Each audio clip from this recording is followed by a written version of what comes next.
RMC. Retour en direct du domaine de Leuze-Rochetin pour ce week-end spécial consacré à la vallée du Rhône Sud et également au vin de cette belle appellation Duché d'Uzès. On remercie également tous les auditeurs d'être très nombreux à nous suivre chaque semaine. Et on peut se retrouver sur les réseaux sociaux, le compte Insta Invino Sud Radio. Nous accueillons maintenant deux invités, Baptiste Cartier et Caroline Lefebvre. Bonjour à tous les deux. Bonjour. Alors Baptiste, avant de poser vos valises à Uzès, vous avez été vigneron dans plein d'endroits, quoi. Vous avez bien bourlingué, on va dire. J'ai un petit peu bourlingué, oui, en effet. Toujours quand même autour de la Méditerranée. Ça, c'est toujours. Il fallait que je l'ai quand même pas vous très êtes né loin. où d'ailleurs? Moi, je suis né à Montélimar. Oh, ça va, c'est jouable. Donc oui, c'était largement jouable et donc voilà, plusieurs vignobles. Chez qui vous avez travaillé par exemple? Entre autres, et vraiment là où j'ai pu faire mes armes, c'était au Château Lacanauque, dans le Luberon. Mais sinon, j'ai travaillé aussi pour la maison Chapoutier, sur leurs différentes structures, un petit peu dans les Pyrénées-Orientales. Belle région qui souffre, on les embrasse, les Catalans. On les embrasse, en effet, ouais.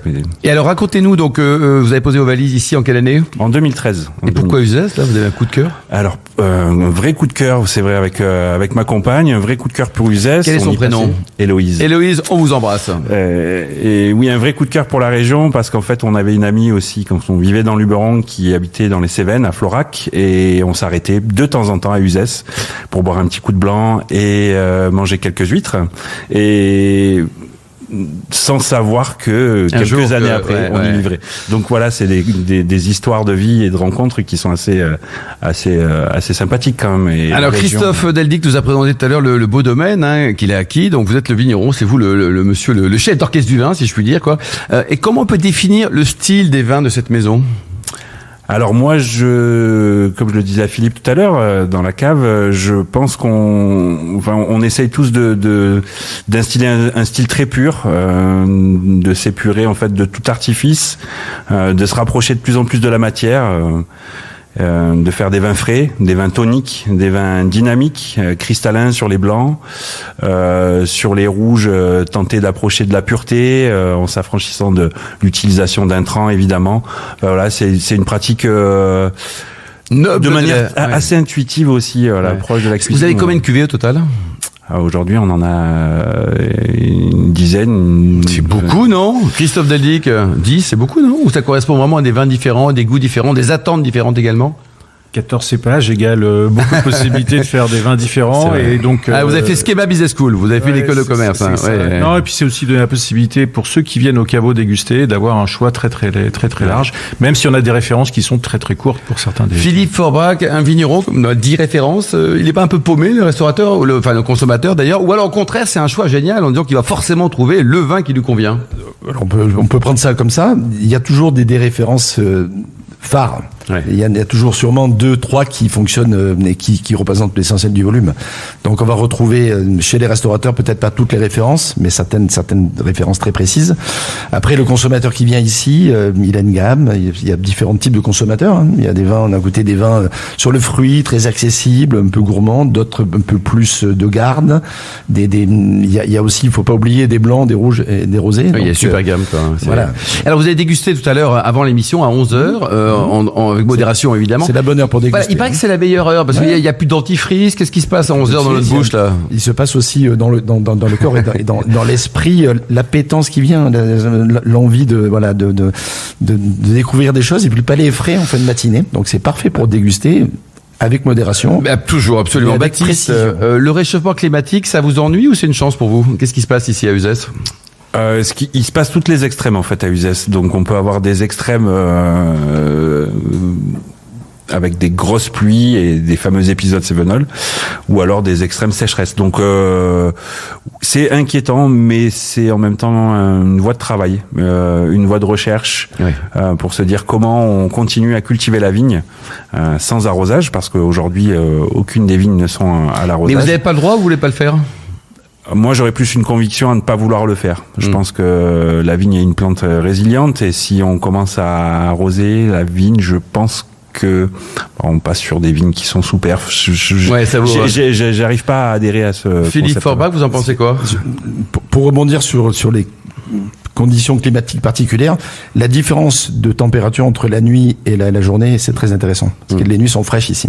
Même en été. On l'a vu hier soir. Hein, oui, mais même en été, lorsqu'on arrive sur la phase de maturité du raisin, donc on a une réserve de fraîcheur qui permet de conserver l'acidité dans les raisins. Et ça, c'est super intéressant pour le vin final. Christophe Deldic, vous êtes beaucoup de chance, vous apprenez tous les jours grâce à Baptiste sur le vin, quoi. Enfin, un nouveau métier pour vous, une nouvelle vocation, une passion presque. Hein, c'est... Exactement. Donc non, c'est toujours riche. Justement, hier, on faisait les dégustations des prochains assemblages et on partage ce moment tous ensemble avec toute l'équipe. Chacun donne son point de vue et ça aide Baptiste à orienter et à faire des nouvelles expériences sur des nouveaux contenants aussi avec les amphores. Enfin, il va vous en parler. Oui, alors justement, donc moi j'ai un coup de cœur pour vos blancs là. Les rouges sont très bons aussi là, mais pourquoi ils sont magiques vos vins blancs? Parce que c'est moi qui l'ai fait. Bah bien sûr, en toute modestie, on embrasse Héloïse. Hein.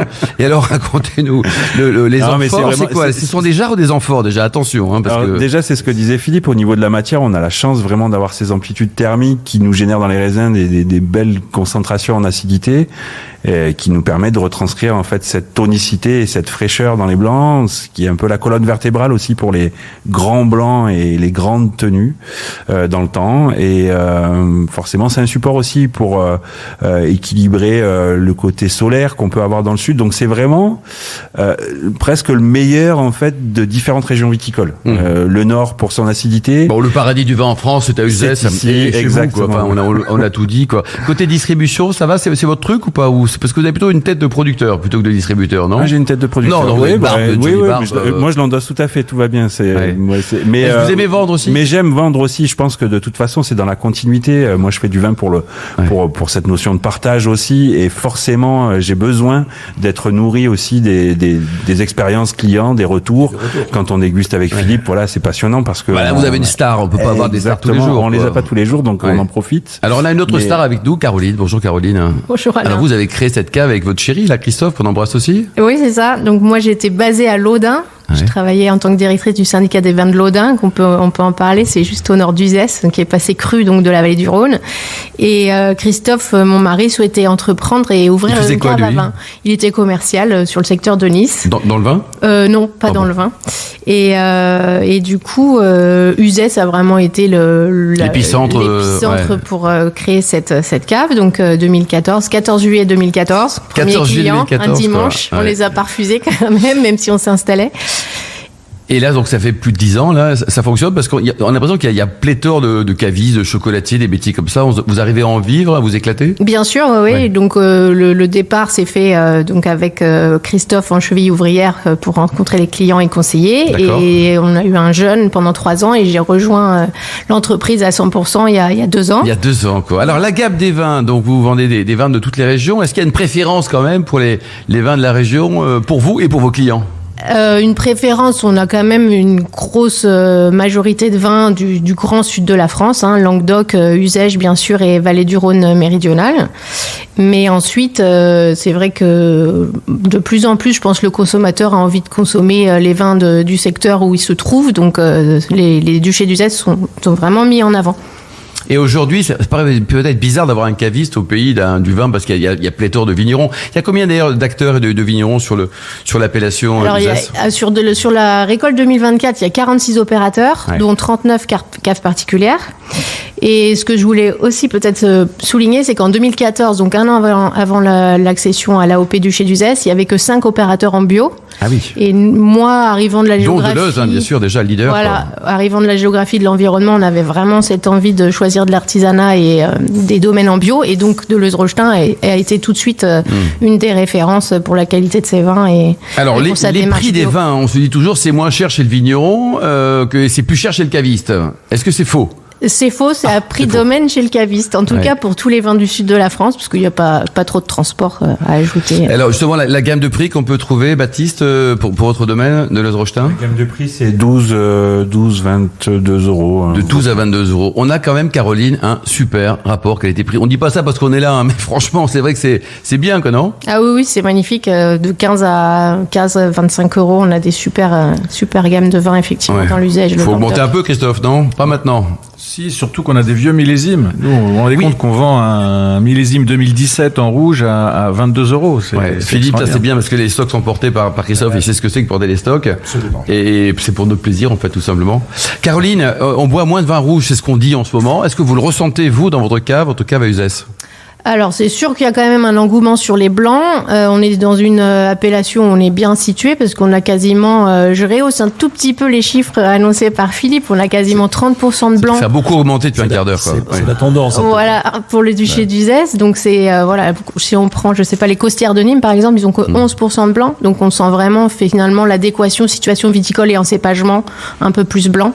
Et donc, ça répond effectivement à une clientèle qui va consommer sur des repas plus simples.